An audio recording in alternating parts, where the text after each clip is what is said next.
Good Thursday afternoon. It's going to be a beautiful day today. So, just excited about something that I found yesterday that I think is going to apply to everybody who's going to be watching this video.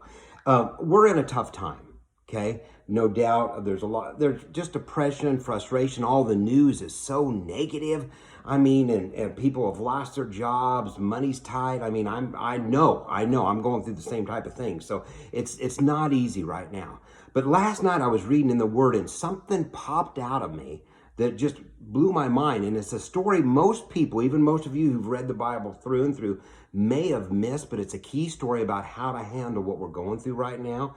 And it's in the book of 1 Samuel, and it starts in 1 Samuel chapter 18. This is where David has killed Goliath, okay? He had this huge victory. Saul takes him, promotes him to a high rank in the military, and David's enjoying success wherever he goes. He goes out on battles, he's successful. David's doing so well, and from the scriptures, we can't find where he's doing anything wrong. So he's doing everything right, but then Saul gets jealous. So the king gets jealous of David. In fact, it's a burning jealousy, and it's a hateful jealousy. In fact, it grows to where Saul tries to kill David. Now, that's pretty bad if you really think about it. I mean, the leader of the country tries to kill one of the top generals and top commanders who's really popular among everybody else, tries to kill him. And he doesn't succeed at first, but then at a meal with his son Jonathan had tried to help David. The king, Saul, gets so mad he even tries to kill Jonathan with a sword. At that point, Jonathan tells David, "My dad is intent on taking your life. You better go." So David has to flee.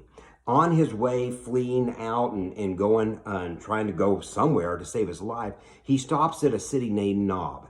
And there's a priest there, and the priest gives David some food and Goliath's sword, because David didn't have anything with him.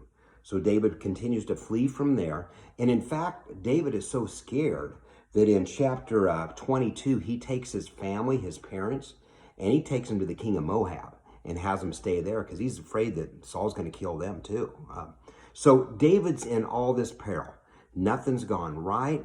He's gone from, think about this, at this point in life where God had taken him from being a shepherd, he'd taken him to killing Goliath. He's one of the leaders in the armies of Israel, been successful, done nothing wrong, and then life turns and everything goes bad. Within a moment's notice, his life changed. And he's in fear for his parents, his life, can you imagine what he's going through? Because everything, here's the big part, everything's unfair. And that's what we have a hard time in our culture dealing with. What about when something's unfair and not right? This is not right for David. Well, it even gets worse because David gathers some people, they're hiding out, and then the priest from Nob, his son comes down to greet David and says, "David, you'll never guess what happened. Saul was so mad that you stopped in at that town and got from my dad some bread and a sword that he killed not only my dad, but 85 priests in the town, and then killed everyone, men, children, infants, animals, slaughtered the whole town." And now David realizes, oh my goodness, an entire town even says, those deaths are on me because I stopped there. How much lower can it get? Okay? The responsibility he feels, the fear he feels, the frustration, it's unfair, this is not right. But then something happens. And in chapter 23, you've got to catch this. David hears, in the midst of all this, David hears that there's a town called Keilah that the Philistines are attacking. And something rises up in David, and this is interesting, because remember, David was a warrior. He was a fighter. He was a leader. So he hears about this wrong going on, and he goes and he prays about, God, do I go to this town and save this town from the Philistines?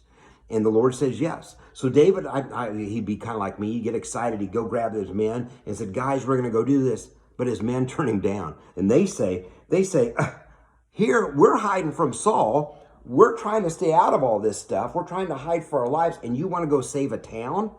But David goes back to the Lord, and the Lord says, yes, I want you to do this, and I'm even going to give them into your hands. So David takes his men. and goes, fights against the Philistines, wins, and saves the entire town. Now think about this, okay? Where in your life right now, whether you're quarantined, whether you're even in depression, frustration, financial issues, whatever, is God opening up some opportunity, however small it might be, where you can still use your gifts, your strengths, the blessings God's given you to make a difference like David did with that town. So think about it, whether it's maybe taking time today to pray for somebody who's hurting. Maybe it's writing a letter. Maybe it's a phone call you need to make. Maybe it's helping a neighbor, whatever it may be, okay? God, at the worst part of David's life, the most unfair, hurtful, not right part of David's life, God gave an opportunity, and David saw that, hey, that's the gift God's given me. I'm a leader, I'm a warrior. I can take advantage of this. And God used David to make a difference. So think about it. Have a great day.